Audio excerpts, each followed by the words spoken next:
पूज्य स्वामी राम सुखदास जी कहते हैं, मनुष्य शरीर की सफलता परमात्मा की प्राप्ति करने से ही है। यह एकदम पक्की बात है। आप जहां हैं, जिस वर्ण आश्रम में हैं, वहीं सीधे मुक्ति हो सकती है। युद्ध रूपी क्रिया से भी कल्याण हो जाए, फिर उससे सुगम क्या होगा। गीता व्यवहार में परमार्थ तत्व प्राप्ति की कला सिखाती है। तत्व अक्रिय है, उसका चिंतन नहीं हो सकता। यन मनसा न मनुते, वह संपूर्ण क्रियाओं का आधार है। वह है रूप से सर्वत्र परिपूर्ण है। उसकी प्राप्ति का साधन है आत्मीयता। मनुष्य, पशु, पक्षी, देवता, राक्षस आदि सब बाहर की चीजें हैं। भीतर में एक ही तत्व है। सबकी स्थिति उस तत्व में स्वतः सिद्ध है। उसमें चुप हो जाएं। परिश्रम प्रकृति के संबंध से होता है। परमात्मा प्राप्ति के लिए मन बुद्धि लगाना करण सापेक्ष है। स्वयं लगना करण निरपेक्ष है। शरणागति और कर्मयोग करण निरपेक्ष साधन है। संसार का निषेध होने पर शून्य रह जाता है, तो वह शून्य आपका स्वरूप नहीं है। प्रत्युत शून्य का ज्ञाता आपका स्वरूप है। आपने संसार की सत्ता मानी थी, तभी संसार की चीज मन बुद्धि न रहने से शून्य प्रतीत होता है। यदि परमात्मा है ऐसा माने, तो वह है शून्य कैसे होगा? नहीं होगा। अभ्यास में दृढ़ अदृढ़ दो अवस्थाएं होती हैं, पर विवेक में दृढ़ अदृढ़ अवस्था नहीं होती। करना करण सापेक्ष है, होना करण निरपेक्ष है, और है करण रहित है। अगर है को चाहते हो तो करने को होने में और होने को है में बदल दो। नैव किंचित करोमीति युक्तो मन्येत तत्ववित्। जैसे किसी कारखाने का कोई मालिक न रहे तो उसका संचालन सरकार करती है। काम में कोई फर्क नहीं पड़ता, केवल मालिक बदल जाता है। ऐसे ही शरणागत के सब कार्य भगवान से होते हैं। अपने आप को सर्वथा निर्दोष मान लें तो दोष मिट जाएंगे। क्रोध, काम इत्यादि को अपने में नहीं माने। मूल में हम सब परमात्मा के अंश हैं। जब परमात्मा में दोष नहीं है, तो फिर उसके अंश में दोष कैसे? परमात्मा और उसका अंश सर्वथा निर्दोष है। वर्तमान निर्दोष है। भूतकाल के दोष को लेकर वर्तमान में अपने को दोषी न माने। अपने में दोष स्वीकार करके हम दोषी बनते हैं। मनुष्य चोर बनकर फिर चोरी करता है। यदि वह अपने को चोर न माने तो चोरी नहीं कर सकता। अपने को परमात्मा का अंश स्वीकार करके दोषी न माने। निर्दोषता स्वीकार करने से निर्दोषता स्वतः प्रकट हो जाएगी। हमारा वास्तविक स्वरूप निर्दोष है। हम भगवान के अंश हैं और हम साधक हैं। फिर हमारे में दोष कैसे आ सकते हैं? जितने भी दोष हैं सब नष्ट होने वाले हैं। काम क्रोध आदि सब दोष आगंतुक हैं, स्थायी नहीं हैं। आप ही उन्हें सत्ता और महत्ता देते हैं। दोष अपने में नहीं है। यह बात साधकों के लिए बहुत काम की है। उनको हटाने का प्रयास करना, उनकी सत्ता को दृढ़ करना है। अतः उन्हें हटाने का प्रयास न करके उनकी सत्ता को ही न माने। निर्दोषता स्वीकार करते ही तत्व की प्राप्ति हो गई। सबका आत्मा निर्दोष है। निर्दोषता स्वतः सिद्ध है। अतः अपने को और दूसरों को दोषी मानना गलती है। परमात्मा के सौंदर्य, औदार्य, गांभीर्य, माधुर्य इत्यादि गुण नित्य निरंतर रहते हैं। दोष अनित्य हैं, जो कभी आते हैं और कभी नहीं आते। वे कभी नहीं आते, यह सिद्धांत है। कभी मन में खटपट हो तो बैठकर 15-20 मिनट राम राम जप करो, अथवा आगमा पाइनो अनित्याह इसका जप करो, खटपट मिट जाएगी। परमात्मा ही संसार रूप से प्रकट हुए हैं। सब साधनों में सबसे श्रेष्ठ साधन यही है कि सब परमात्मा ही हैं। जैसे शरीर के सब अंग समान नहीं होते, पर हम सब अंगों का सुख चाहते हैं, किसी भी अंग की पीड़ा नहीं चाहते। ऐसे ही सब संसार ईश्वर रूप मानने से भी दो बातें होंगी, सबको सुख हो और किसी को दुख न हो। सबको सुख पहुंचाने वाला ही भगवान का भक्त होता है। किसी से भी द्वेष हो तो समझें कि हमारी उपासना ठीक नहीं है। हम नित्य रहने वाले को नहीं मानते और नित्य मौजूद न रहने वाले को मानते हैं। यह बड़ी भारी भूल है। जैसे हमें पिछले जन्म की संपत्ति, साथी अब याद तक नहीं है, ऐसे ही वर्तमान के संपत्ति, साथी आदि भी याद तक नहीं रहेंगे। परमात्मा का अंश होने से जीव स्वतः शुद्ध अमल है। चेतन अमल सहज सुख राशि। संसार में निस्वार्थ भाव से हमारा हित करने वाले दो ही हैं, भगवान और उनके भक्त। दोनों ही कहते हैं कि जीव परमात्मा का अंश है। ममैवांशो जीव लोके, ईश्वर अंश जीव अविनाशी। परमात्मा का अंश होने से स्वरूप में दोष नहीं है। इस बात को आप मान लें, फिर इसका अनुभव हो जाएगा। कसाई से कसाई का स्वरूप भी शुद्ध है, फिर आपका स्वरूप अशुद्ध है क्या? कोई भी दोष आपके अंदर हरदम नहीं रहता। काम, क्रोध आदि दोष स्वरूप में नहीं आते, प्रत्युत मन बुद्धि में आते हैं। ये आगंतुक हैं, अपने में नहीं हैं। अपने में दोष मानने से वे कभी दूर नहीं होंगे।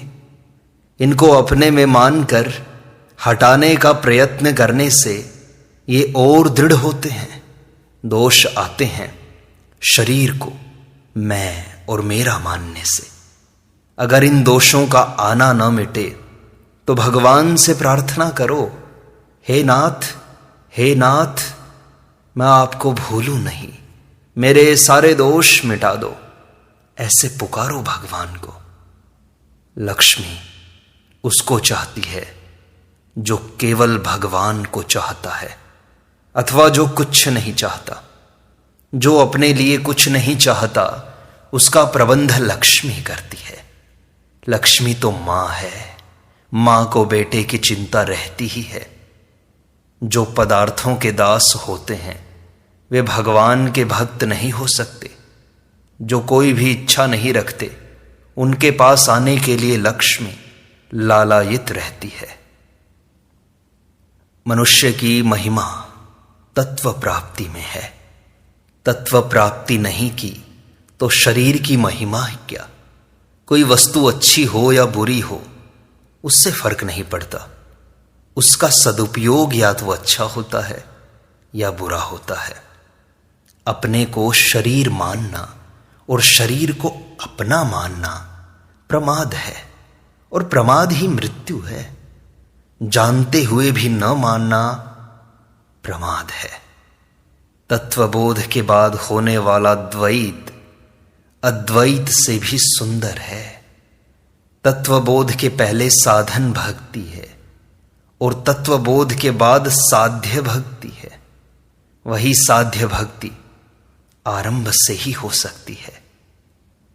साधक का भाव विशेष हो तो बोध पहले से ही साध्य भक्ति हो जाती है और भक्ति होने पर फिर ज्ञान हो जाता है।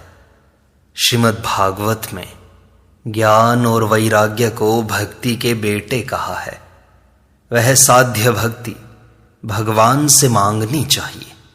वह भक्ति भगवान की कृपा से मिलती है। भक्ति ज्ञान से भी श्रेष्ठ है।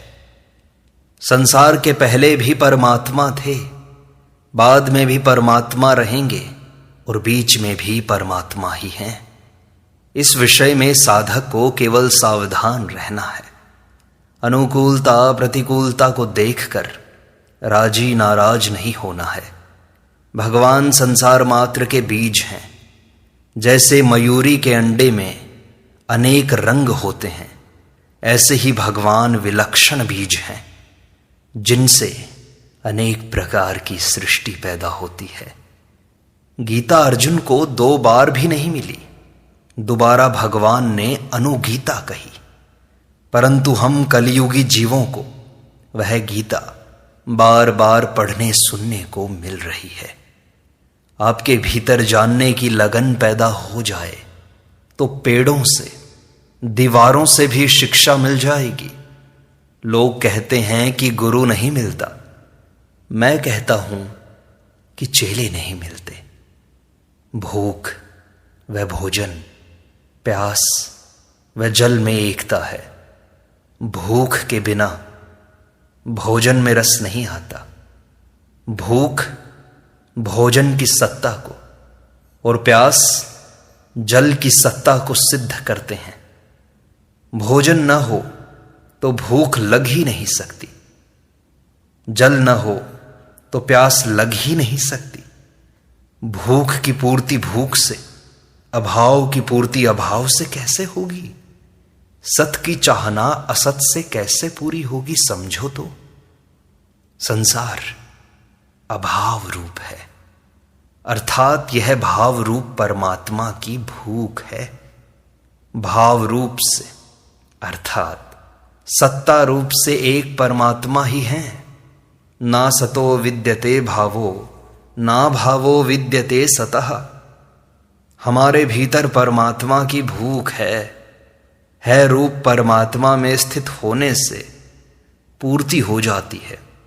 सब अभाव मिट जाता है। विचित्र बात है कि हमारी असली भूख खाने से नहीं मिटेगी, अपितु खिलाने से अर्थात सेवा करने से मिटेगी। दूसरों को सुख पहुंचाने से विलक्षण सुख मिलता है। हमारा खास काम है परमात्मा को प्राप्त करना, और काम चाहे बिगड़ जाएं, पर यह काम नहीं बिगड़ना चाहिए। जीव परमात्मा का ही अंश है। स्वरूप से हम निर्दोष हैं। निर्दोष में दोष मानना ही तो गलती है। दोष तो आगंतुक है। निर्दोषता स्वतः है। निर्दोषता निरंतर रहती है। दोष के समय भी निर्दोषता ज्यों की त्यों रहती है। दोष का ज्ञान निर्दोष को ही होता है। यह नियम है कि संसार का ज्ञान संसार से अलग होने पर ही होता है और परमात्मा का ज्ञान परमात्मा से अभिन्न होने पर ही होता है। जिसकी प्राप्ति के लिए कुछ करना है ही नहीं, उसमें कठिनता सुगमता क्या है? परमात्मा की प्राप्ति भी स्वतः सिद्ध है और संसार की निवृत्ति भी स्वतः सिद्ध है। संसार है, इसमें जो है पना है वह संसार का नहीं है, अपितु परमात्मा का है। संसार निरंतर बह रहा है, परमात्म तत्व निरंतर स्थित है। ऐसे ही शरीर बह रहा है, आत्म तत्व स्थित है। शरीर संसार एक जाति के हैं, आत्मा परमात्मा एक जाति के हैं, अर्थात उनका एक स्वरूप है। भोग और संग्रह की इच्छा वाला मनुष्य कभी सेवा नहीं कर सकता।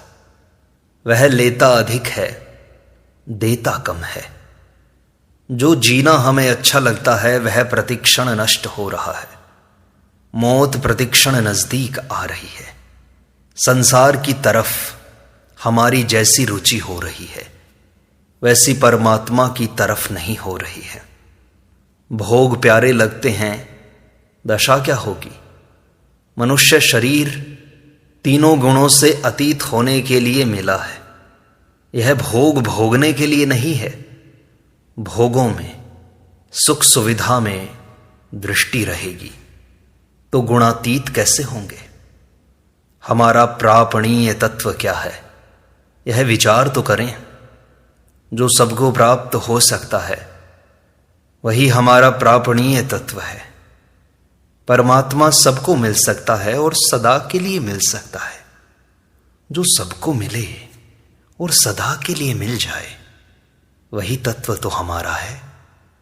त्याग, बोध और प्रेम अर्थात कर्मयोग, ज्ञान योग और भक्ति योग सबको प्राप्त हो सकते हैं और सदा के लिए प्राप्त हो सकते हैं।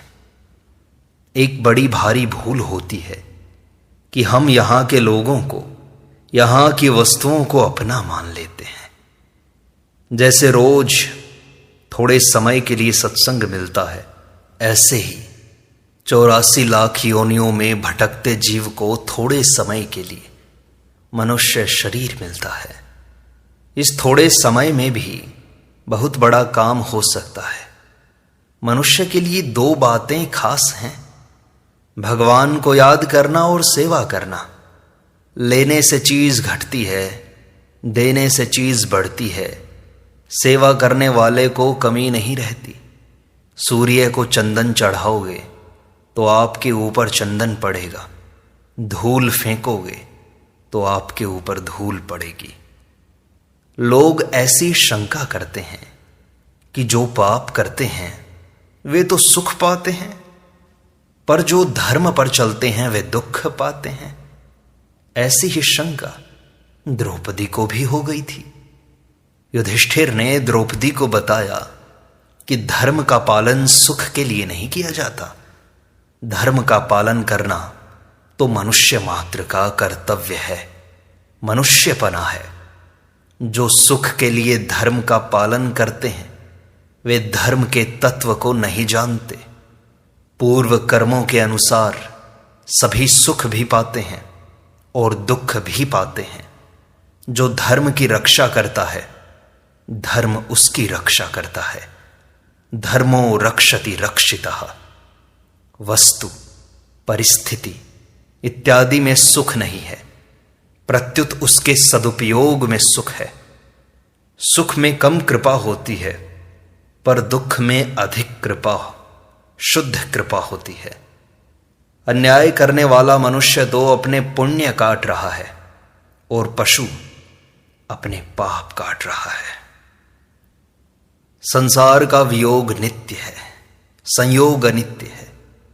संयोग से पहले भी वियोग था, बाद में भी वियोग रहेगा और वर्तमान में भी वियोग ही है। परमात्मा का योग नित्य है। संसार के संयोग में राजी होना बहुत बड़ी गलती है, क्योंकि यह संयोग रहने वाला नहीं है। बालक जन्म के बाद क्या करेगा, क्या नहीं करेगा, सब बातों में संदेह है, पर वह मरेगा जरूर, इसमें कोई संदेह नहीं है। संसार स्वतः प्रकृति में जा रहा है और तत्वज्ञ प्रेमी महापुरुष निरंतर परमात्मा में जा रहे हैं। भोग और संग्रह को चाहने वाले लोग पतंगों की तरह हैं जो अग्नि में भस्म होने के लिए जा रहे हैं। यथा प्रदीप्तम ज्वलनम पतंगाः विशन्ति नाशाय समृद्ध वेगाः। सबसे पहले वह काम कर लेना चाहिए जिसके लिए मानव शरीर मिला है। कब तक जिएंगे इसका पता नहीं। संसार के सब कामों में संदेह है, पर मृत्यु में कोई संदेह नहीं है। जन्म के बाद मरना अवश्यम भावी है, वह मृत्यु प्रतिक्षण समीप आ रही है। इसलिए चेत करो, होश में आओ। परमात्म तत्व की प्राप्ति के सब अधिकारी हैं, कोई भी अनधिकारी नहीं है। पापी से पापी मनुष्य को भी ज्ञान मोक्ष प्राप्त हो सकता है। जिसने परमात्मा की प्राप्ति कर ली उसने सब काम कर लिया। जो भगवान में लग गया वह सबसे श्रेष्ठ है। सिवाय भगवान के कहीं भी शांति नहीं है।